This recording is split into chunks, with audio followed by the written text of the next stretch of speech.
Mary Nevin went out on Friday evening with her friend Joan. They went to dinner. Joan chose the establishment, the hotel restaurant. The food was very tasty and Mary was relaxed around Joan. She drank some wine with dinner. There was a dance club next door to the restaurant. Mary and Joan heard music just starting to play as they finished their dessert. Mary drank cognac with dessert. Joan began swaying to the music. She wanted to look at the club. Mary and Joan have been friends since college. They were both 28 years old. Both were cute. Joan was light brown, of average height and build, with a beautiful face. Mary was taller and slimmer, with dark hair and black eyes. She was very beautiful and knew it. There was one big difference between them. Joan was single and never married. Mary was married to Paul Nevin, and she had 2 children, 4 and 3 years old. That night they were with her parents, and Paul was on a business trip and was expected to return on Saturday afternoon. So when Joan wanted to just drop by at the dance club, Mary was okay with it. Joan was dressed for a club.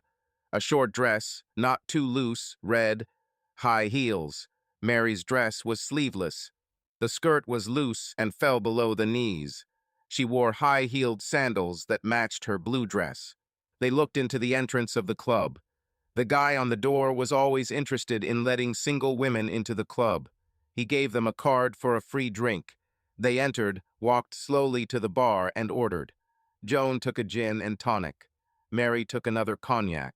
She was clearly drunk when 2 sailors approached them. The music had a good rhythm. Mary swayed to it. A tall, dark-haired sailor asked her to dance. The blonde, stocky man invited Joan. Mary agreed. It was a fast dance, and she liked to dance. Her new friend's name was Ronnie. He was 6 feet 2 in, slim, and very handsome. He was also a good dancer. Mary was having fun and went on to dance another number with Ronnie. She lost sight of Joan. It's okay. The third dance from the DJ was slow and Ronnie simply pulled Mary closer to him. She didn't resist. She was excited. A low flutter began in her stomach. She was vaguely aware that she was in trouble. Mary liked it all. Ronnie seemed very big against her. The slow dance is over. Ronnie turned her face towards him and kissed her. Ronnie then took her hand and led her to a booth. Joan was there with another guy. She kissed him. Ronnie said it was time to go. Joan, and as it turned out, Mace stood up. All 4 went outside. Joan arrived by car. Her SUV was parked right there. She and Mace sat in front. Ronnie and Mary are in the back. Joan's apartment was a 5-minute drive. The apartment is on the 1st floor. Mary, thinking about what she was doing, decided that she should just please him but not have sex. She was more excited than she had ever been in her life, maybe ever. Once the 4 of them were inside, Joan led Mace straight to her bedroom. She had a guest room with a double bed and an extension on top, for her nephews when they come to visit. Ronnie waited until the other 2 were safely in the other room. Then he pulled Mary into his arms again and kissed her. Ronnie noticed her engagement ring. He knew that she was married, but he thought that she came to the club with her friend to sleep. So, no problem. He was happy to satisfy her. After a few minutes, lying on the bed in his arms, Mary began to realize what she had done. Change it, God, she cheated on Paul, to gender and to their children. She was scared, a bit scary. She sat down. When she did this, Ronnie woke up. He had been dozing. What's wrong, baby? I'm sorry, Ronnie. This shouldn't have happened. I don't know what came over me. It's me. Ronnie laughed uncertainly. It's not funny. I don't even know your last name. I've never done such a thing. I'm not a woman of easy virtue. Jenkins, my last name. I had fun. You too. Can't you just not tell anyone about this except Joan? Who would know? Where's your husband? He's on a business trip and the kids are with my parents. Children? God. Children. 2, Amanda 3, Paul Jr. 4. I've never been like this. Well, everyone messes up sometimes, Mary. All of us. Let's slip up again. In the morning, you can go home and be a mom again. They had sex again. Mary woke up at dawn around 6 in the morning. Ronnie was fast asleep. She sneaked into the living room, covering herself with her dress. Nobody seemed to be awake. Mary began to put on her dress when she heard a soft whistle. It was Mace. He left Joan's room. He was naked. Mary looked at him. They silently had sex. Thank you. He was an American. She knew when he said that. These were the first words she heard from him. It turned out that he was Greek and had been here for several days. Ronnie served in the U.S. Navy. They met and went out in search of women, and they found Mary and Joan. Mary returned because she heard applause. She looked. Joan and Ronnie watched her and Mace have sex. When it was over, they applauded. It must have been good fun. I didn't tell you that you could take my boyfriend, Mary. Shame on you, you prostitute. Joan giggled as she said this. Mary blushed. She felt low again for being so light. She stood up and looked at Joan. Here, I'm returning it to you the same way I found it. Thank you. She and Ronnie were naked too. She said, Go take a shower, Mary. These guys have to catch the bus in 40 minutes. There were 2 bathrooms. Mary took a shower in the guest bathroom, put on her dress, and washed her panties. She found her shoes in the living room and brushed her hair. By the time Joan and the boys were ready, she had cooked the eggs. They ate quickly, and all 4 of them drove off in Joan's car. She dropped the guys off at the bus stop at the last minute. Joan took Mary home. Paul was due back around 3 o'clock in the afternoon. It was 10:30. They were going to pick up the children from her parents' house and stay for Sunday lunch at 2 o'clock the next day, so that they have time to be alone. Mary wasn't sure how it would go. She asked Joan, Do I look different now that I'm a prostitute? It wasn't meant to be funny. No, Mary. Just wash yourself and put on something nice, make dinner. Serve him well tonight. Everything will be fine. I feel so dirty. I think when he looks at me, he'll see it. I mean, since last night I've turned into something. What happened? Your hidden side has caught you. I never expected this when we went out. I just thought you'd dance with the guy and we'd go home. Or maybe I'll take them both home. But baby, you really surprised me. Sorry, I should have protected you, but I got carried away with Mace. And, you're a big girl. Yeah, I don't blame you. Okay, also, you had a really good time which you can carry with you and think about. Maybe I need to get some gratitude. I did. I had the best sex of my life. I just hope I still have a husband. Mary, he doesn't have X-ray vision. You're the one who feels different, but you don't look different. Well, you'll look different when you're washed and changed. Cook something, go back to housewife mode, and then have sex with him. He will never notice that you are different. Maybe not. Maybe not. Well, what's done is done. Mary went inside and followed Joan's advice. She took another good shower. She examined her body for marks. There was nothing. When she thought about it, she was amazed. It was warm, but she thought she would fill the house with pleasant smells. So she fried some onions, caramelized them. She then cooked garlic chicken. She was going to make a cold dish with chicken, onions, and a big salad. She heard an Uber outside. She walked to the door to meet Paul. Paul was a nice guy. He was 5'9", slim, with brown hair and eyes. He was handsome in the traditional sense. But what attracted her to him was his wit and humor, and his general intelligence. He never seemed lost no matter what happened. He knew how to deal with it. He hugged her tightly. He picked up his duffel bag, and they entered the house. Smells good in here, and you look good to me. Paul smiled and joked, raising an eyebrow. He only left on Tuesday morning. She didn't expect him to immediately take her to bed, but she saw that he wanted it. She wasn't sure. She would like to talk first, but he grabbed her. Then he took her hand and led her upstairs to the bedroom. She decided to go with the flow. What choice did she have? Well, welcome home, big boy. I love you, Mary, and you really turned it on today. She maybe wasn't usually so aggressive. That's what he meant. She lied. I've been thinking about you, baby, for days. They got up and got dressed again. They went downstairs and Paul grabbed a beer. Mary poured some white wine. They relaxed on the terrace. Mary thought about what she might say when Paul asked her what she had been doing in his absence. She asked him about the trip. He worked as a consultant on new construction. This trip was to Ohio, a 5-story office building for which the builder wanted a second opinion about console sections. Everything went well. I proposed, and they were grateful. I climbed the area, though. Slept well. I called Friday night. Where were you? I went to dinner with Joan. We went to Bennett's at the hotel. I must have turned off my phone. What was it like in this place? Food was okay. Drinks were good. Good to know. The rest of the evening passed quietly. Dinner was good. They watched an episode of Midsummer Murders. It was boring, but cozy. Then, in bed, they made love again. Paul was happy. The next day, they had sex again mid-morning, did a crossword puzzle, and then went to her parents' house for Sunday lunch. It was nice. Paul was happy to see the children. Mother Mary Felma noticed that Mary was somewhat depressed. "What's the matter with you today, Mary?" "Nothing special. I had a bad night on Friday. It's over now." "What's a bad night?"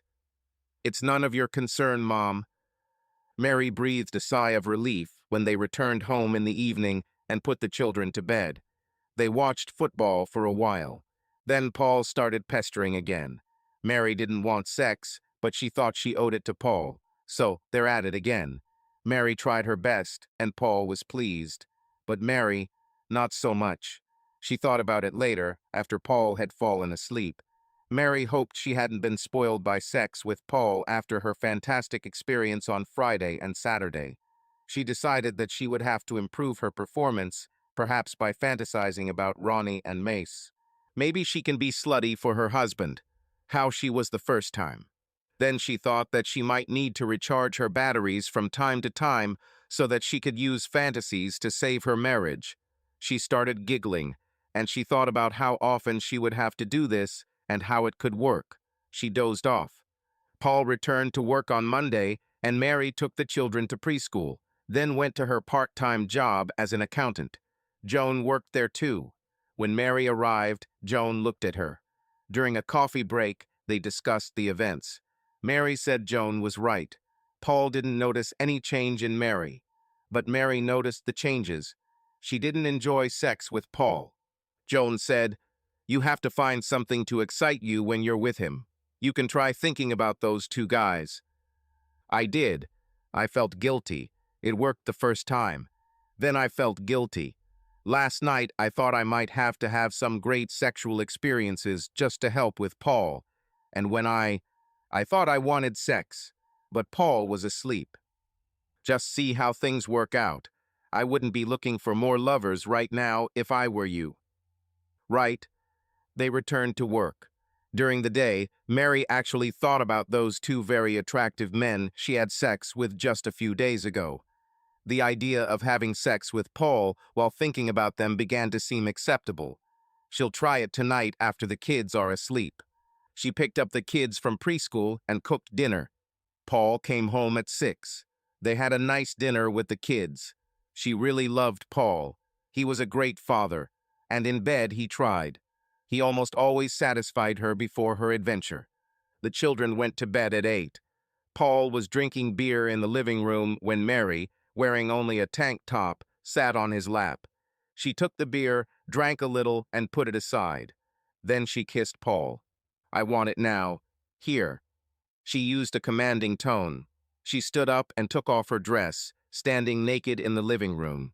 Now she felt like that same depraved woman. Paul stood up and took off his gym shorts. Paul was stunned by Mary. That Tuesday, Paul was a little distracted at work. He realized that he liked it when Mary was aggressive in bed. She was never like this. Paul had a girlfriend in college who loved to dominate him, and he liked it then too. But he couldn't imagine doing this with Mary, who was his wife and long-term partner. Nevertheless, he responded to it. That night, after the children went to bed, Mary practically dragged Paul into their bed. On Wednesday at work, Paul felt a little discomfort when he went to the toilet.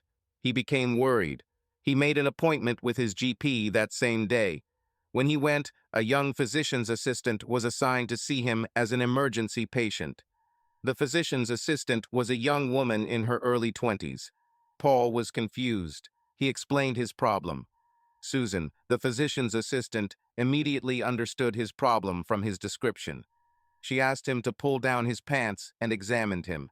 She took a sample of the discharge and a blood test. She then told him that Dr. Mason would see him soon. George Mason had been Paul's therapist since he was 12. He has also been Mary's therapist since they were married. He entered the office. He didn't look happy at all. Paul became worried. Mason said, "Paul, I think you have a sexually transmitted disease. The lab results won't be back until the morning, but it's definitely her. I should report this to the county and take your sexual history a recent one." Paul was stunned. Since he married Mary, he has been 100% faithful to her. And that meant only one thing. "Doc, is it always sexually transmitted?" "Yes, sometimes, very rarely, it may not be so. But the answer is yes. So who did you have sexual contact with?" "With Mary, and only with her." Mason looked at him carefully. Paul was looking straight at him. Mason said, with some regret, "She will have to come to the reception tomorrow. Are you home now?" "For now, yes." Women with this disease often have no symptoms, but men usually do. So it's likely Mary doesn't know she has it, if that's the case. Her name should also be reported to the county. I'll wait until the end of the day to send this, to give you a chance to talk. Dr. Mason gave Paul an injection in the arm. He told Paul that this was all the treatment needed if the symptoms did not go away by Friday. If he still has discharge by Monday, he should come back again. Paul left the building in a daze, but as he drove home, he began to get angry. Mary slept with someone else. They have small children. How could she do this? Paul entered the house still angry. The children came up and hugged him. Mary greeted him, not understanding why he came so early. "I have bad news. We need to talk." He sent the kids to the playroom and played a video game for them. They loved it and didn't get this opportunity often. When he returned to the kitchen, Mary was sitting at the table, looking unsure. Paul stood over her. "I have a disease, and I got it from you." Mary almost fainted. Her world turned upside down with those words. It was a complete and utter disaster. "Paul, I'm so sorry. Oh God, oh shit." She started to cry. Paul discovered that he had absolutely no empathy. "You have to go to Dr. Mason tomorrow morning. You have to tell him where you got it from. I want an explanation." "Paul, I never wanted this. I went to dinner with Joan. I was drinking. She wanted to go to a dance club nearby just to check it out. The guy on the door gave us a free drink card. I had another drink, and the guy asked me to dance.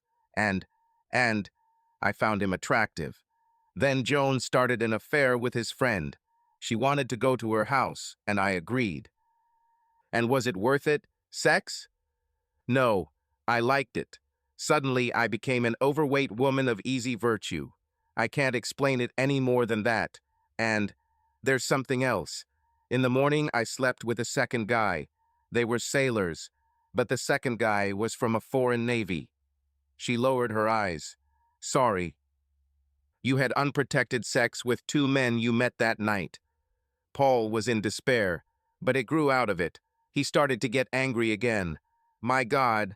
He turned and left the house. She heard his truck start. He left.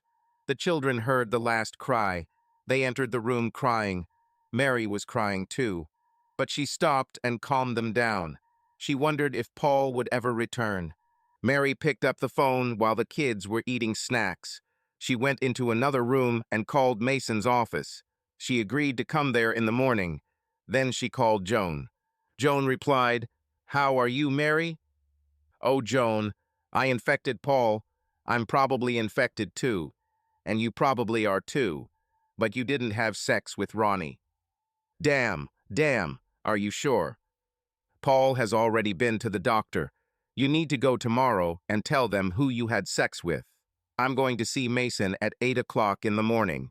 Before the office opens, you can come with me. Oh my God, Mary. What did Paul say? Did you tell him what happened? I told him. He turned and left. Maybe you should just leave him alone for a while. I mean, what can you tell him? Not much.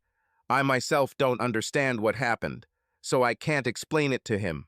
If he asks me if I'll do it again, how can I say I won't? Maybe I will. Paul went to see a friend, Jerry Williams. He told Williams what happened. Williams was a good friend and allowed Paul to stay if he wanted. Williams also knew Joan. In fact, Joan's apartment was about 40 meters from his. He told Paul about this. He then showed Paul where she lived. Paul went to knock on Joan's door. Joan didn't look through the peephole before opening the door. She was shocked to see Paul and scared. But Paul went inside. Paul, you shouldn't be here. I just want to understand why Mary did it. I mean, why? I don't know, Paul. I should have protected her. But I got carried away with another guy. By the time I thought about something, I was already carried away and only thought about sex. Sorry. It's nothing personal, Joan, but Mary. She's not like that. That's what I thought, at least. If she can do this, I can't stay. The children. He cried, and so did Joan. They hugged, and she patted him on the back. He straightened up. Sorry, Joan. That's my problem. I might have thought you could tell me more. No. Well, the guy was hot. I can't deny it. And the other guy was hot too. Maybe sometimes women need to get carried away. Need. Sex. Hot sex. I need it. So I understand. But Mary never seemed like that until now. Paul left and spent the night in Jerry's apartment, in agony. He called work the next day, saying that he would be late and stopped at home to change clothes and shower. I packed my bag. He called his parents and briefly explained what happened. They were both stunned.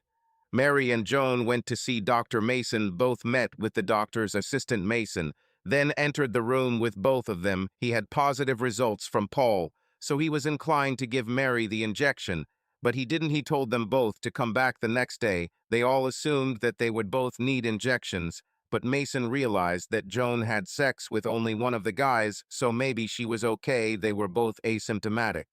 Dr. Mason was an experienced physician, but he was shocked by what he learned from Mary and Joan, especially from Mary, a woman with small children.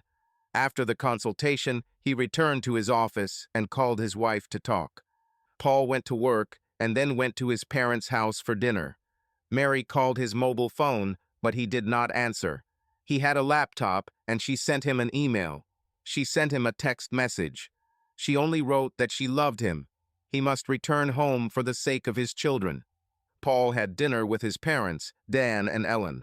They were so surprised by Mary's behavior. Paul's father was basically in favor of divorce, but his mother told him to wait. She believed that Paul should return to be with the children, but perhaps not sleep with Mary. So he did. He took things from Jerry's apartment and returned home. The children were sleeping. Mary seemed pleased to see him, but wary. He told her, I'm here, but I won't sleep with you. Maybe never, but I love children and won't leave them without a fight. I still apologize. I can sleep in the living room. She went and took things from the bedroom and moved into the living room. There was a fold-out sofa. They didn't talk much. They just went to bed early. Paul was tossing and turning. Mary hardly slept. The thing is, when she fell asleep, she was woken up by dreams about Ronnie and Mace, and these weren't nightmares. When she was awake enough to understand, she was horrified at first. She was ashamed of this, but it was pleasant. Mary and Joan went to see Dr. Mason again the next day. They both tested positive and were given an injection and instructions not to have sex for 7 days. Sex with other people. Mary went home straight away. She picked up the kids from daycare and gave them a snack. Paul came home and they ate dinner, trying to make things as normal as possible for the kids. Mary reported her and Joan's positive result. The floor was in the bedroom after dinner and putting the kids to bed. Mary then received a call on her cell phone from a number she did not recognize. It was Ronnie. "Mary, I hope I haven't done anything wrong. You shouldn't have called me. I'm in big trouble for this." I tested negative. It wasn't me. "Oh, okay, well, I'm happy for you. Can you talk? Is your husband home?" "Not right here, no, but there's no reason to talk. I wanted to say that I had the best time with you. I'm at the base and would like to see you again, if you can." "I don't think so. I'm trying to save my marriage right now, and besides, I can't do anything for a week anyway, even if I wanted to." "I'm sure you want to." "Damn, Ronnie, please, how did you get that number?" "Joan, I got it from her. She said you might be free soon. If that happens, I'll think of you." "I think you're already thinking about me. I dream about you, Mary." "I'm hanging up now." And she did. But she was breathing heavily. She was determined to do whatever it took to save the marriage. And that meant staying away from temptation. From Ronnie. She thought about it seriously. She decided to try to bring Paul back to her bed and to herself. She could hold on, although now she knew that she was a woman of easy virtue. She could offer to be that way for him. Sooner or later, she will get it. And then he will see if this is enough. Paul was equally determined to have nothing to do with Mary. She had fallen greatly in his eyes from a loving wife and mother to a depraved woman. He sat in the bedroom while Mary thought about her plans. He thought they could live like this as roommates for a while. But then he thought that sooner or later this would lead to both of them having other sexual partners. Because they are young and they need sex. But, well, he'll just see what happens. Mary began wearing more revealing clothes after work. When Paul came home, she was in a short, sleeveless dress, and only in that. She saw that Paul noticed this. After a week of abstinence, Mary's company intensified. When the children went to bed, she came downstairs only in a long t-shirt. Her breasts were swaying. Her ass was often exposed, even just when walking. Paul took the beer. He was going to watch the game. She sat down opposite him. She could be completely naked. He looked at her. She smiled at him. "I'm going to get you, Paul. You won't be able to hold on much longer. Why don't you just give up now?" "Because of what you did. You are a woman of easy virtue." "I admit it. But maybe it wouldn't be so bad to have someone like that for a wife." "Stop it, Mary." "No." He couldn't help it. Mary felt so strong. She pressed her advantage. She had sex with him. "I can't deny you. I tried. You just took me. You can do this to me any time you want. It's not fair." "I don't care about justice. I'm a girl, and I just want to have fun." She giggled. Paul smiled. But deep down, he was worried about how this might all end. Just a few days ago, Mary slept with 2 guys. It was obvious that this experience had changed her, turned her into someone other than she was. He wondered how long he could satisfy her. Well, he thought, I can only try. Paul said, "Mary, are you going to be faithful to me and our family?" You know the old song, if you want a woman who always does the right thing, you gotta be a man who always does the right thing at night. She smiled a sly smile. You sure made a good start, stud. She stood up and went to the kitchen to get some wine, shaking her ass. Paul thought she was another woman. He loved old Mary, but he was completely captured by this depraved version. You'll just have to go with the flow and see what happens, and that will be. He told himself that he was still angry about the infidelity, but he was lying. That night they went to bed together. The next morning Mary was in a great mood as she and Paul fed the children and got them ready for kindergarten. Paul drove them and Mary went to work. Paul moved through his day in a slight daze. His life has changed so much. He wasn't sure if he liked it, but whenever he thought about Mary, he was excited. Several women in his office noticed this. One, Heather Childs, approached him as he returned from the coffee machine. She was a beautiful woman in her early 30s, well-built and lively. She was between husbands. But whose? You're in a strange state, Paul. Maybe you need some relief. Now. Oh, Heather, thanks for the thought. I couldn't right now. But I will say this. My relationship with Mary is in transition. And depending on the situation, maybe I'll be open to all kinds of new things. Paul, if you keep walking around the office like this, all the women will be distracted and won't do anything. So, well, just a word. Paul smiled. Then she left. Paul went to the toilet.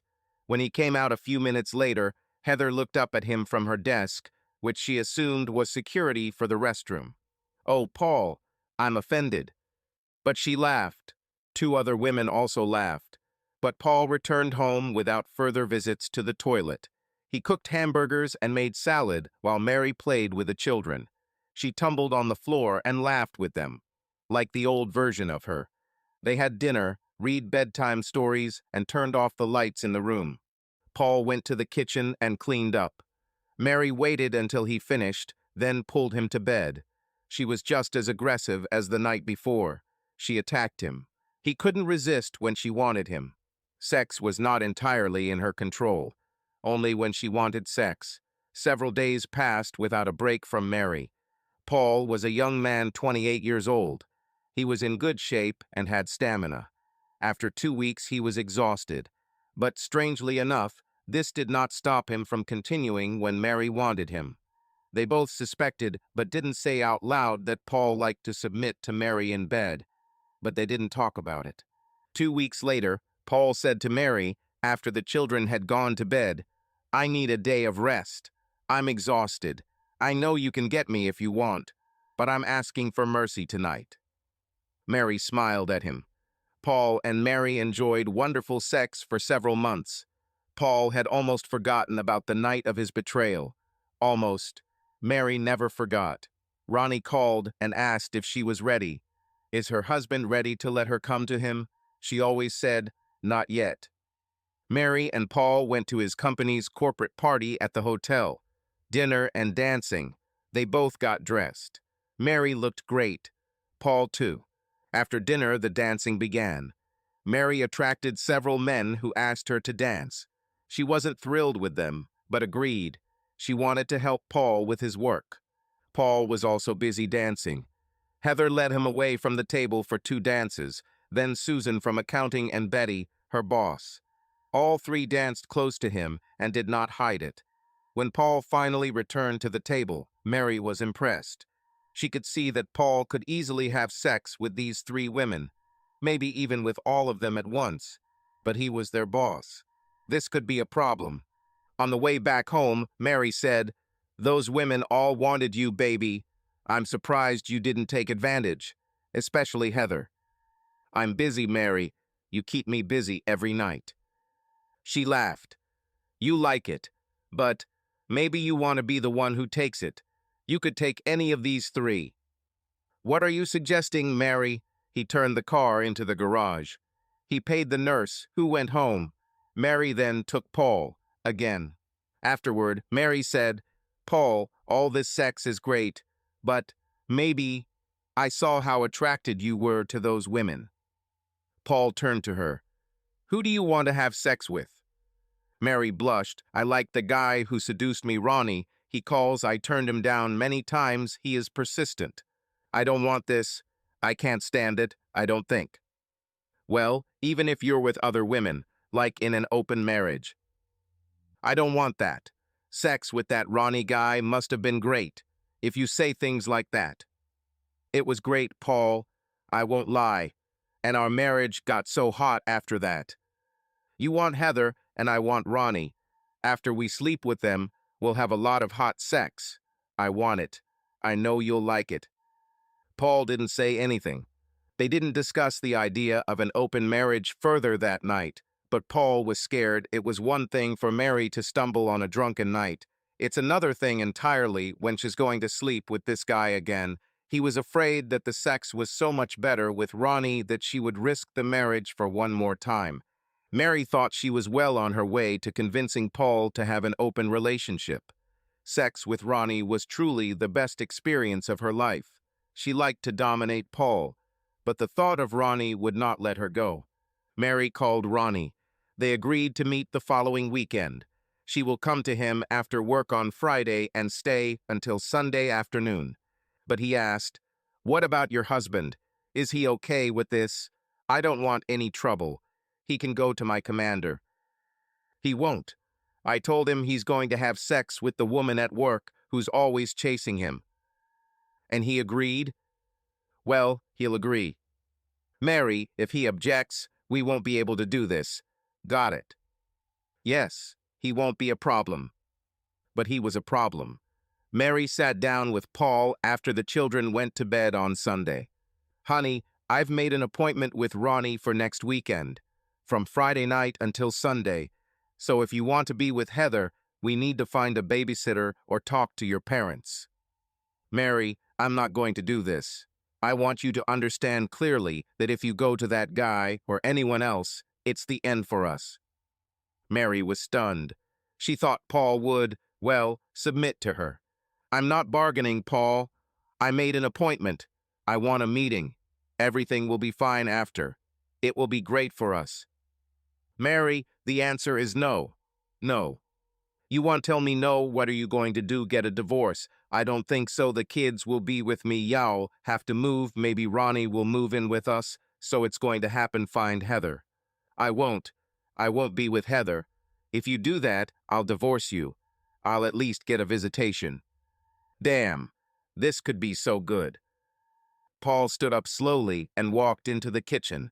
He sat down at the table and thought about his situation. He thought his marriage was over. Saying no was the right thing to do, but he believed Mary would do it anyway and try to hide it. Or maybe he won't even try to hide it. Either way, he couldn't imagine staying with her. He began to cry quietly. He just sat at the table, silently sobbing. His mood darkened. He held his head in his hands when Mary looked into the room. She was shocked. "Paul, please don't cry, baby. I won't do it. If it's that important to you, I won't do it." Paul didn't say anything. He wasn't sobbing, but he was still crying quietly. He didn't look up. Mary put her arm around his shoulder. "It's okay, Paul. Everything will be fine. I won't do this." "How can I be sure?" Paul looked at her. "I wouldn't have known last time if you hadn't infected me. So, I give you my promise." He looked at her. There was no trust in his eyes, and she could see it. She was in pain. But she also knew that sooner or later she would have sex with Ronnie. She just needs to be more subtle and convincing. They went to bed, but without sex. The next morning, they sent the children to kindergarten and went to work. There was little talk. Paul scheduled a consultation with a family law attorney, Linda Moore. That day, he explained his situation to her. She told him that he would be able to see the children, but it was very likely that he would not get custody even if his wife cheated. Money, he will have to pay her a share, support the children and her, since their incomes are not equal. Since he slept with Mary after her first infidelity, this could not be a reason. If she does it again, it will be grounds for divorce. They then talked about what he could do proactively. She wanted to know Ronnie's name, and Paul got it from Joan Jenkins. She found his address. The two of them wrote him a letter. The letter stated that Paul knew of a previous sexual relationship between Jenkins and Mary Nevin.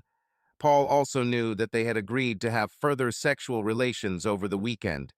Paul argued that such a relationship would be illegal and immoral, and he in no way approved of it. He also indicated that such a relationship would be a violation of military rules. He said that if Jenkins had sexual relations with Paul's wife, Paul would report it to local law enforcement and Jenkins' superiors at the Navy. He will also take Jenkins to court, since he has now been warned. They drafted this letter, full of legalese, and Paul signed it and notarized it.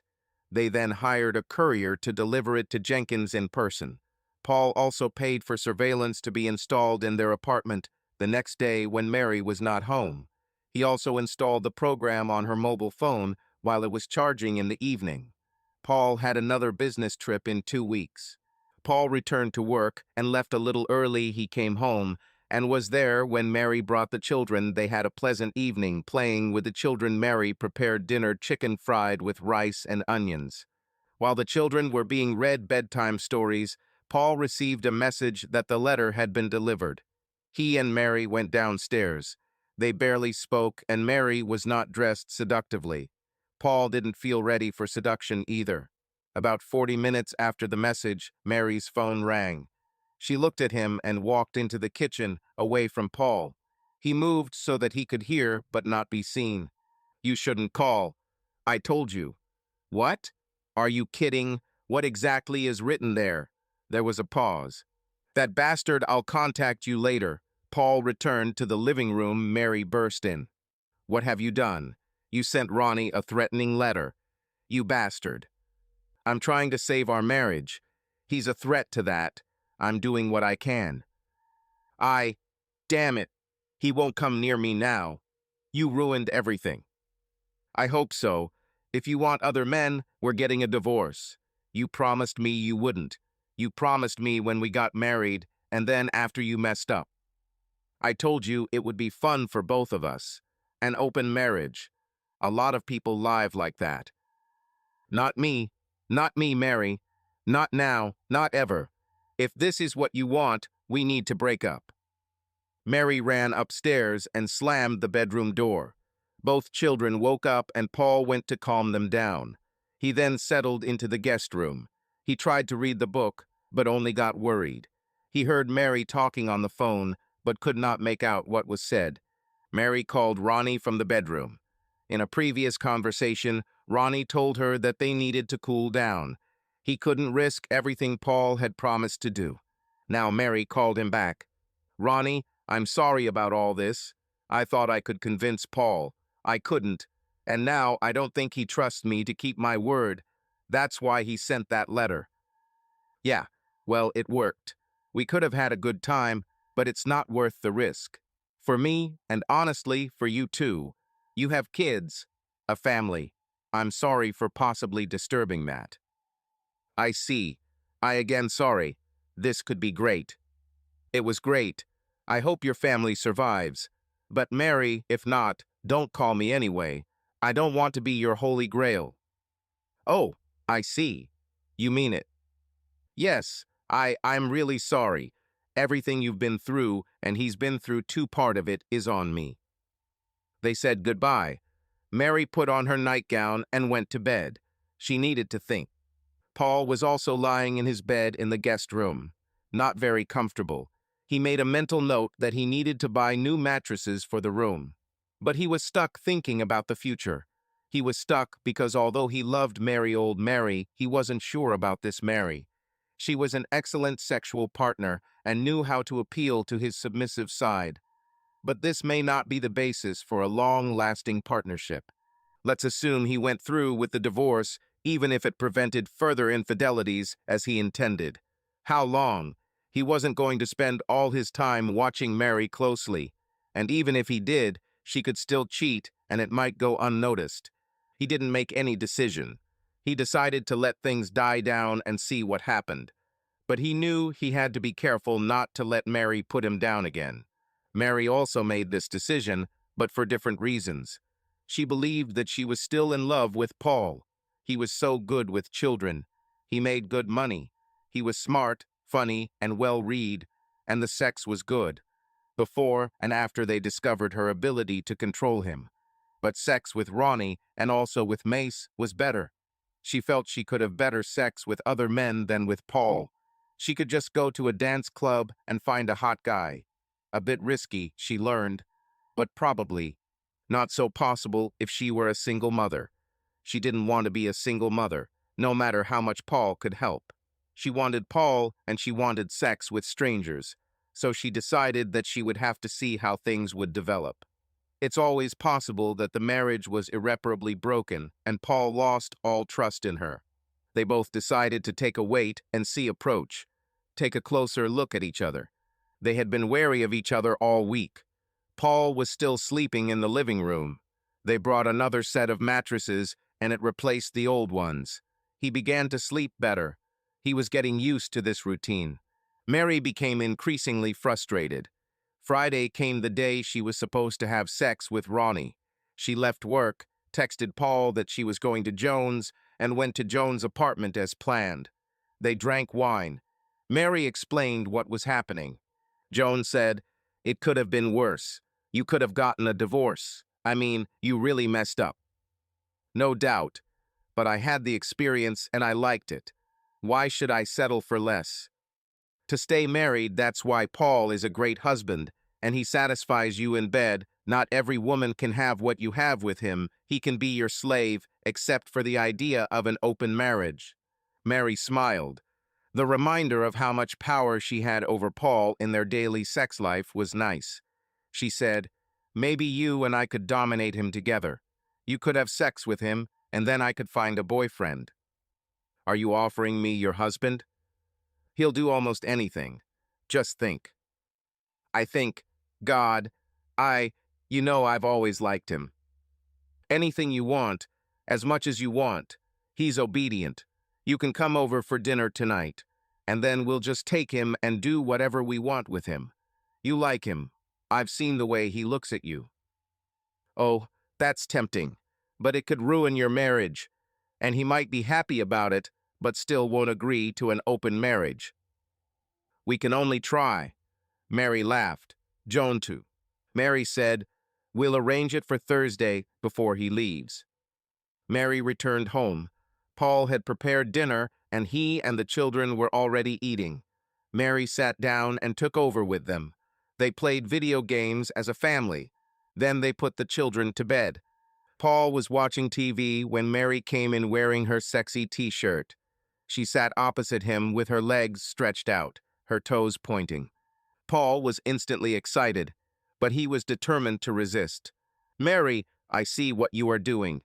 What do you want?" "You, my husband." The next morning, he woke up next to Mary. He tried to resist her, tried so hard, but when he was alone with her, she could do whatever she wanted with him. He accepted it. He stood up and cleaned himself up. Mary, too. She grinned at him at breakfast with the children, but said nothing. Everyone went to school and work.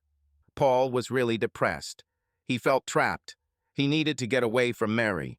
If he doesn't leave, he'll end up babysitting while she sleeps with guys she met at the dance hall. But it seemed that leaving her also meant leaving the children. He called Linda Moore, the lawyer. He came to her office, and they discussed his options. A divorce would mean that he would see the children, at best, on weekends. It was probable, and he would have to pay alimony and child support. He could afford it, but the prospect depressed him. He also thought that Mary would find herself a big guy and introduce him into her life and the lives of the children. If that happened, he'd have to. Well, he'd already been through enough. They also discussed living apart. He could have just moved out, hold children when appropriate, find your own place, not seeing Mary especially at night. That's what he was leaning towards. He asked if it was worth entering into a written agreement. They discussed it and decided not to do it for now. Paul made some plans and found a place close to home and work. The next day, he also visited the bank. He opened a new account and left a small amount in a regular checking account, arranged a direct transfer of salary to a new account. The savings were only in his name. The house was rented. Paul and Mary slept in the same bed, but neither of them was particularly interested in sex. Mary had her own plans for Thursday. On Wednesday morning, she told Paul that she had invited Joan to dinner on Thursday. He didn't mind. Despite her role in the disease epidemic, he liked her. On Wednesday night, after the children were asleep, Paul began trying to have regular sex with Mary. At first, she seemed unhappy, but she answered. Then they hugged. Mary was happy. She thought Paul was expressing his love. For Paul, it was a nostalgic gesture, nothing more. He made his decision. On Thursday afternoon, he put down a deposit on a 2-bedroom apartment 6 blocks from work and a mile from home. Dinner with Joan, Mary, and the children was fun. The children loved Joan, and she and Paul would play with them while Mary cooked. She made stir-fried beef and rice and ice cream for dessert. The 3 of them put the children to bed. Then Mary and Joan turned on music in the living room and opened a bottle of wine. Mary changed into a strapless dress and no shoes. Joan wore a soft blue blouse and flowy skirt on high heels. Paul felt uneasy.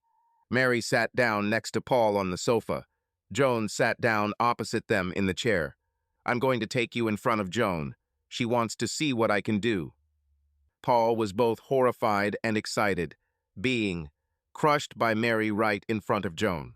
Joan said quietly, Mary told me all about you, Paul. I want to see. It's so exciting. Mary whispered to Paul, I want you to take off your clothes right here in front of Joan. Now. Mary stood up and stood next to the sofa. Paul stood up. He looked at Joan, then at Mary. Joan said, Take off your clothes, Paul. I want to see you. She extended her hand to NKMU. She smiled. Mary scolded Joan. Don't touch my man, Joan. He's mine for now. Joan pouted. Paul ran. He ran upstairs. He had his bag packed for the trip. He took it, put on his jacket, and went downstairs. Mary and Joan were standing in the corridor. They watched Paul run away. When he returned, Mary said, What do you think you're doing? Paul said, I'm leaving. I see it was a trap. You were going to force me to have sex with Joan and then claim you have the right to sleep with someone else. An open marriage. Well, that won't work. He turned to Joan. I can't believe you helped her. Joan said, I thought it would work. Smooth out the situation. Save the marriage. And of course I would get sex. Sorry, I was wrong. This is so manipulative. I won't be manipulated anymore, Mary. You can sleep with whoever you want, but not with me. Not with me. He turned and left. Mary just stared, stunned. She started crying. God, Joan, what have I done? He'll come back, won't he? Maybe. He's leaving on a business trip tomorrow, isn't he? Yes, 4 days in Cincinnati. I think he'll come back after this. You should rethink your actions, I think. They finished their bottle of wine. Joan stayed overnight. Paul went to the motel. The next day he went to work, picked up another suit, and drove towards Ohio. He arranged for furniture to be delivered to his new apartment. Double bed, several chairs, TV, pots and pans. Heather took care of it. She wondered if she would be able to stay at his new place anytime soon. Paul called home to talk to the children every night. When Mary answered the first call, she wanted to talk. Now is not the time to talk, not on the phone, when I get back to town. She sighed and handed the phone to her son. Paul successfully completed his trip to Cincinnati a day early. When he returned to the city, he went to a new apartment, got a key, and stayed the night. It was a little scary, without my wife and children. Maybe he'll get used to it, and sometimes the children will be here. On Sunday, Paul came to his family's house. He didn't have a suitcase. As soon as he entered, Mary noticed it. She was frightened. Paul was playing with the children. She loved watching this. She was gripped by fear that her family as she knew it was over. No suitcase, no kissing either. Mary watched for a while until the three began to wallow. She started crying. Paul noticed this. He sent the children to the playroom. I rented a place, Mary. I can see you're sad, but it can't be a surprise. Oh, Paul, sorry about Thursday. I screwed up. I won't do it again. I won't. It just shows how much you want. Other men. You're willing to deceive me, manipulate me, just so you can have other men. Are you going to divorce me? Please, Paul. Oh, damn. I can behave. I don't believe or trust you. I want a break from you. I'm not getting a divorce right now, but I need to be away from you. You know why. You're going to meet Heather or someone else. Please, let's try to stay on an even course and calm the situation down. I tried, Mary. You were just using me, trying to deceive me. Well, it will be a long time before I trust you again. You don't deserve this, and you know it. I don't want a life full of constant mistrust and surveillance. Paul and Mary put the children to bed and Paul left. Again, no hugs and kisses. He told himself that he was done with Mary. The next week, I established a certain routine. Paul would come over after work, have dinner, help put the kids to bed, and then go to his apartment. Over the weekend, he offered to take the children to his place on Saturday night. Mary refused. "I can't do this, Paul. They'll be scared. Even now, when they wake up, you're gone. They have to get used to the way things are. I'm not going back anytime soon." "Paul, maybe we should go to a counselor. We could see what could happen. We have to do this for the sake of the kids, at least." "I will think about it." He enjoyed spending time in his apartment. He was under less pressure. He wondered if Mary would start going out to sleep with people. Let him do it. This is clearly what she wants. He agreed to go to a consultant. They had a list, and they chose Joanna Baxter. Miss Baxter scheduled an introductory meeting for Friday afternoon. Paul arranged for his parents to pick up the children from school. Joanna Baxter was a woman of about 50 with steely gray hair and piercing blue eyes. She explained that she is a listener and believes that talking about problems can sometimes help solve them. She said they would each have an individual session and then another session together. She asked them what they hoped to achieve through counseling. Mary said, "I want to get back to our marriage, rebuild our family." Paul said, "I want to see if we have a chance. I want to clear the air and give it one last chance. But honestly, I believe we've come too far to make it right." She asked them to make a brief statement about what caused the breakup. Paul said, "Mary was unfaithful and brought home an illness. I somehow dealt with it because she was drunk and it was only one time. But now she wants more sex with other men. She wants me to somehow agree I can't have an open marriage." Mary said, "I obviously messed up, but we were okay after that. Our sex got better great, and well, I really wanted to have other men, and he could have other women. But if it's that important to him, I'll never bring it up again. Mistress Baxter, our sex has gotten better because Mary took over all the power after her affair, and I discovered that I enjoyed being subservient to her. But she used it to get her way and be with other men." "Did you use this, Mary?" Yes, I did. I'm not sure why well, I'm like this, but I am." The meeting ended, and they scheduled individual sessions for the following week. The layout remained the same, except that Paul took the kids to the zoo on Saturday. Paul's private session with Miss Baxter was a little awkward. He explained to her how exciting it was for him to be a submissive, and she needed details. He gave them. He looked down as he described some of the things he did to Mary. She asked, "Why are you so against her having a lover? Isn't that the most humiliating thing you could possibly enjoy?" "I can't accept it. I'd be a laughing stock. And when my kids found out about it, I'd lose their respect.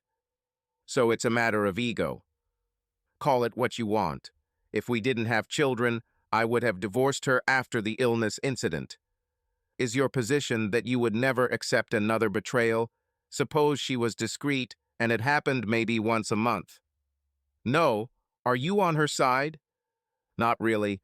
I just want to find solutions." Paul scheduled a joint session for the following week. Mary's individual session was the next day. Miss Baxter wanted to know why she was so eager to have sex with other men. "When I messed up, it freed something in me. Having sex with those two guys was amazing. I loved it. But can you tame these desires in order to return to family life?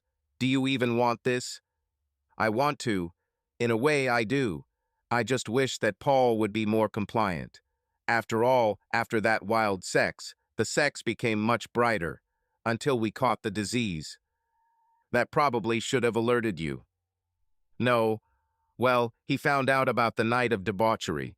That led me to believe that he would probably find out about everything that was going to happen eventually. And so you try to change him. But I think you've hit a hard line. You can dominate him, but you can't change him. And the question is whether you can live with it." "I'm not sure. I mean, if I was in another city on a business trip and had the opportunity to sleep with an attractive guy, I would probably do it. No, I would definitely do it. Then how can you save a marriage? I don't see why I can't just be careful. Don't throw it in his face, but don't lie either. I don't understand it either, but that's what he believes. He is who he is. And for a long time, you were quite happily married. That night seems to have done a lot of, well, damage to the marriage. So, this won't work? I can't say. Let's have a session together. But maybe you need to decide if you even want this marriage. If he won't let you play. The week between the individual sessions and the next joint session went as usual. Paul came 3 times in the evening, played with the children and had dinner, then left immediately after going to bed. He also took the children on Sunday, and they played with other children their age in the playground near his apartment. It was fun, and he brought them back for dinner. The joint session with Joanna Baxter was intense. Baxter was very careful not to take sides, although she believed that Paul could give in a little on the issue of infidelity if it was managed correctly. She asked, "Paul, if you came home, how do you think it would work?" I, I might have trust issues.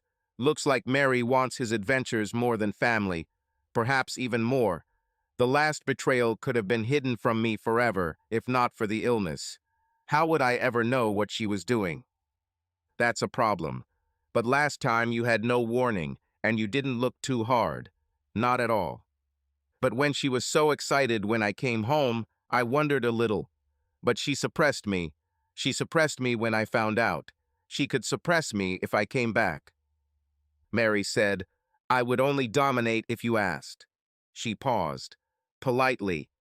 The women laughed, but Paul did not laugh. Not very funny. Sitting right here, I feel helpless. I don't know what to do. Mary said, "You could just go home. I won't hurt you." Would you sleep with other men? If you didn't know, what difference would it make? Disease, for example. I won't sleep with foreign sailors. Joanna Baxter watched this exchange. She interrupted them. "One of you will have to give in. But in the current situation, the idea of concessions seems pointless. Either she gets her adventures, or she doesn't even. Secret relationships seem to be beyond the limits of acceptable for Paul. And for Mary, 100% fidelity is also impossible. Any suggestions?" Paul said, "I want to think about all this. Anytime Mary says she's ready to be a faithful wife to keep her vows, I can come back and try. If she doesn't say that, I won't come back and we can agree to work together." Guardianship. Mary was a little tearful. "I'll think about it too. I won't say I'll do something unless I'm sure I can do it. God, that drunken night of debauchery was such a disaster. I wish I could go back and tell Joan no." The meeting ended with a third, perhaps final, joint meeting being scheduled in 2 weeks. During these 2 weeks, Paul became increasingly satisfied with the arrangements made for the children. The fact is that in the event of a divorce, these agreements may not last long. Mary will have other men, and she can bring them home. In fact, Paul hoped that he would find himself a woman. Mary was becoming more and more unhappy with her current situation, which meant she was not having sex. She was thinking about going to the club and choosing the right guy. But that would ruin any possibility of Paul returning. If only he knew. When she found herself thinking these thoughts, she decided it was time to move forward, either with or without Paul at home. 2 weeks have passed. Mary didn't go out to sleep with anyone, and Paul never thought about it, despite some not-so-subtle efforts from Heather. The meeting was difficult. Mary told Joanna and Paul that she had real doubts about her ability to be faithful in marriage, and even about her desire to be faithful. She said, "If Paul agrees that I can go out for one night, maybe once a month, then I believe I can be faithful the rest of the time. That's my offer." Joanna asked, "How about it, Paul?" "No." That's all he said. "Okay, then the sessions haven't helped get to the point where the marriage can continue. Perhaps we should discuss how things will go now." Mary said, "I've thought about it. Now Paul comes over for dinner, then leaves, and he takes the kids on the weekends. If he wants to keep them on the weekends, I'll be free to go out with other people. I won't do that on weekdays." Paul looked at her. What if you meet someone you want to have a real relationship with? That would worry me. If this happens, we can handle it. We can somehow include it in the agreement. Either way, you will find someone. I know you. You want a permanent woman, a wife, and you can easily find one. Then what? Joanna said, custody arrangements can be set by you, but they will not be able to predict every possible situation. Paul filed for divorce, no fault, irreconcilable differences. He and Mary agreed on a custody arrangement that gave Paul the children every 2 weekends and 1 week out of the month. They entered into a financial agreement in which Paul would pay a small amount of child support. There will be no alimony for Mary's maintenance. Mary will live in the house. The divorce was amicable. Custody arrangements were already in place. Mary started going out on Paul's weekends. She called Ronnie, but he kept his word. So on her first night at the club with Joan, long before the divorce was final, she allowed a student to take her to Joan's house. Joan had a friend of his, and Mary was very pleased with the result. After this, Mary entered the mode of a woman of easy virtue. She and Joan would pick out guys on Fridays and Saturdays, have sex, and sometimes swap partners. They had a regular schedule of disease testing. One evening, when Mary was dancing in a club with a young guy, Ronnie came up and tapped him on the shoulder, offering to replace him. The guy was not happy, but Mary smiled at him goodbye. She and Ronnie danced. Ronnie asked, "Are you here to find a guy?" "Yes, maybe you are." "Are you still married?" "No." "Well, okay then." He took her to his new apartment. He received a semi-permanent assignment at a local base. Mary and Ronnie picked up where they left off. Sex with Ronnie was better than anyone Shed had lately, and Ronnie was having a great time too. It seemed to him that they were very compatible sexually. They decided to continue dating, and at least at first not seeing others. Meanwhile, Paul accepted Heather's proposal. During and after the divorce, Heather spent about 3 nights a week at Paul's apartment. Not on the weekends when he had the kids. One day, he introduced her to the children. She played with them for a while. Then she left. Paul was happy to have sex with Heather. It was ordinary sex, without hints of submission. They both liked it. But neither of them considered the relationship to be exclusive or perhaps permanent. One day, a new cafe opened next to Paul's apartment. He came in to try their products initially. It wasn't that crowded, especially at 600 am. When Paul first came in, he liked the coffee, and the pastries were even better. He started going there every weekday morning, and sometimes on weekends. He noticed a young woman, Penny, who seemed to be there and act as manager. She was younger than him, with brown hair and brown eyes. She had a sweet face and was always friendly. One Saturday, Paul took his 2 children out to bake. Penny was there, and she had a girl, Donna, her daughter. She was the same age as Amanda, 4.5 years old. They met. Little Paul was also introduced, but was more interested in his donut. The cafe became busy, and Paul offered to look after Donna for a while. He and the 3 children went into a corner. After about 30 minutes, the flow of customers thinned out, and Penny walked over and sat down. "Thank you, Paul. You saved me today." "No problem. I didn't know you had a child." "Yes, I'm a single mother. My parents usually take care of it when I'm working, but today they went on a 2-week cruise." "Can't cut your hours?" "Some, but this is my place and I feel like I should be here." "You own this? A cafe?" "Yes, I took a big risk, but it seems like everything will be fine." She smiled. "If you keep coming every day, it will help. Your coffee is good and I enjoy the company. I love seeing you here, Penny." She blushed. "I'm flattered. Maybe we could go somewhere sometime?" "Of course, but don't you have a girlfriend?" "I'm divorced. I have a friend with benefits. Maybe you've seen her." "I did. She's quite attractive." "Penny, me and Heather aren't exclusive, and we know that won't happen." They agreed on a time for Paul to be with the kids and Penny to be with Donna to go to the Science Museum. This date went very well. Penny lived with her parents about 2 blocks from the cafe. Paul took her home after the museum, and they set up a real date when her parents returned and Paul had no children. Paul invited her to dinner and a movie. to women's cinema. She cried, but he didn't. He liked a movie that he would never have seen if he hadn't been trying to win Penny. He didn't get her that night. And I didn't try. He got a good kiss at her door. The next night, he hosted Heather, and in the morning, he told her that he might be starting a serious relationship with Penny, the woman from the cafe. Heather took it okay. Well, see what happens, Paul. It wouldn't last long anyway. I really like you, Heather. You kind of restored my ego. You're so sexy. Well, let me know. I'll see you at work anyway. The next date with Penny ended at Paul's house and in his bed. He was delighted with her. She was active, passionate, and very, very creative. Penny and Paul began to see each other often. Their children got along. Paul was invited to dinner with Penny's parents, and everything went well. One night, when they were alone at his house, there was a moment when they discovered that they both liked the game of submission.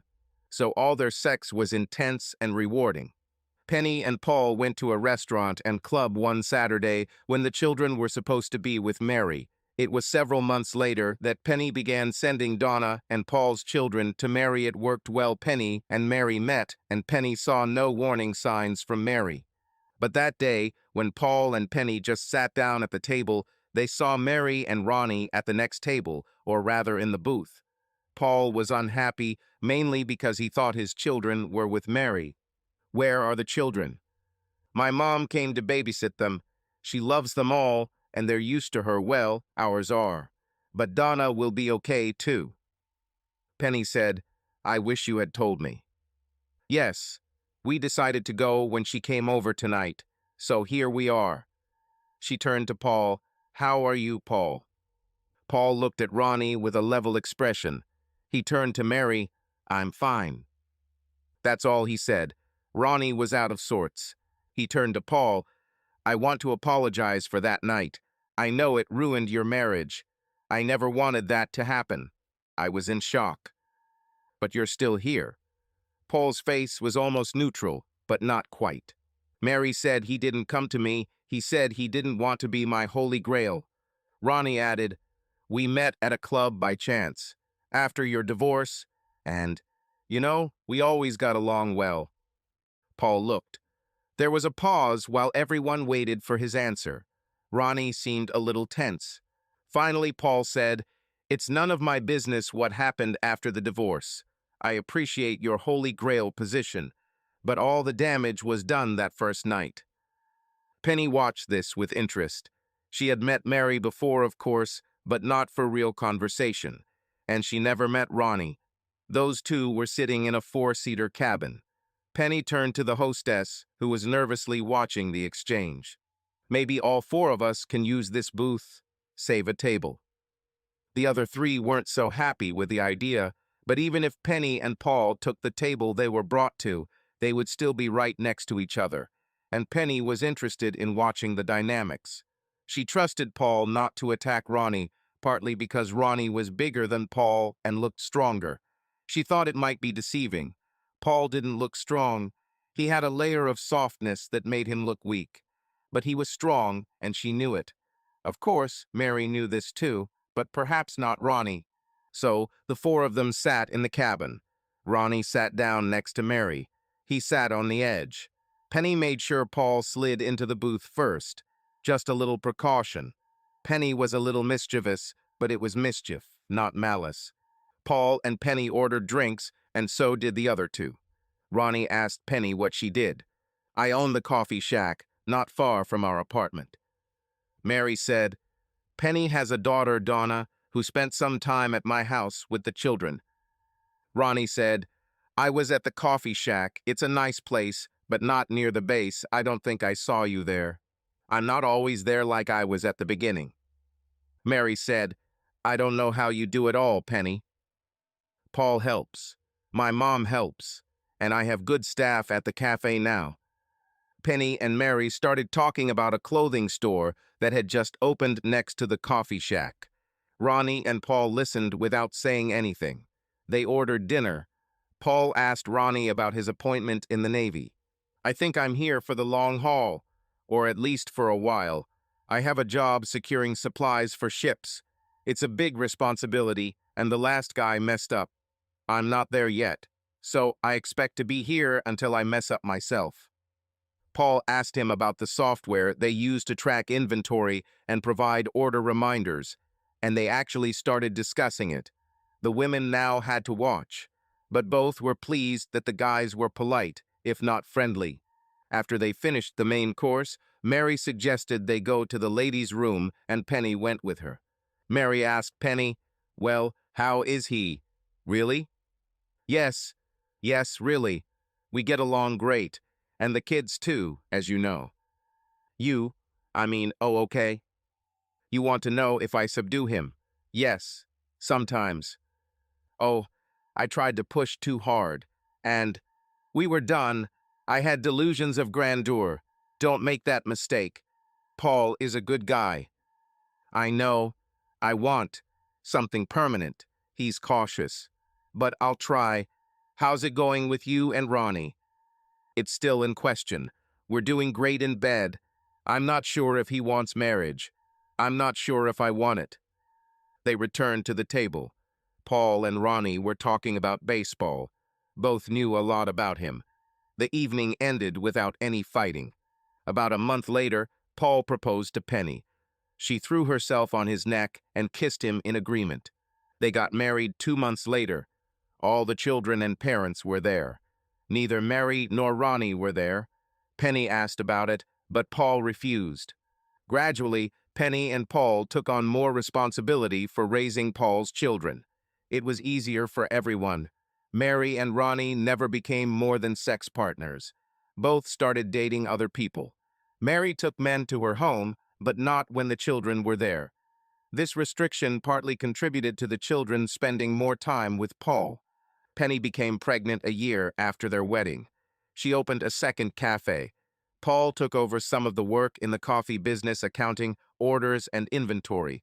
Penny handled the hiring, bake testing, and decorating. Cafes flourished. Paul's business was also doing well. He didn't need to spend so much time at work. His staff were wonderful, especially Heather. Besides the obvious advantages, it was effective. Rodney Jr. was born 2 years after the wedding. Then Penelope. When all the children were at home, it became noisy. Most often it was loud laughter, but sometimes loud screams.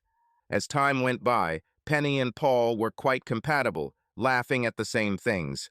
Paul also enjoyed taking Penny to chick flicks. He almost always liked them, but he would never admit it outright. Penny knew this. Paul was a romantic, no doubt about it. The children grew up, went to school, and the time came when Penelope had to graduate from school. All the children were either in college or had already graduated. Paul Jr. became an engineer. Amanda attended law school. Thank God that my parents were successful. When Penelope left for college, Penny and Paul went on a long cruise in the Mediterranean. They also had a lot of time at home alone. Penny was having a great time with Paul. Paul loved every minute of it. Mary, never married. She was about 50 and alone. She had 2 men who came when she called. She still looked good and was working on it. But in the end, when she thought about it, she wanted someone special by her side.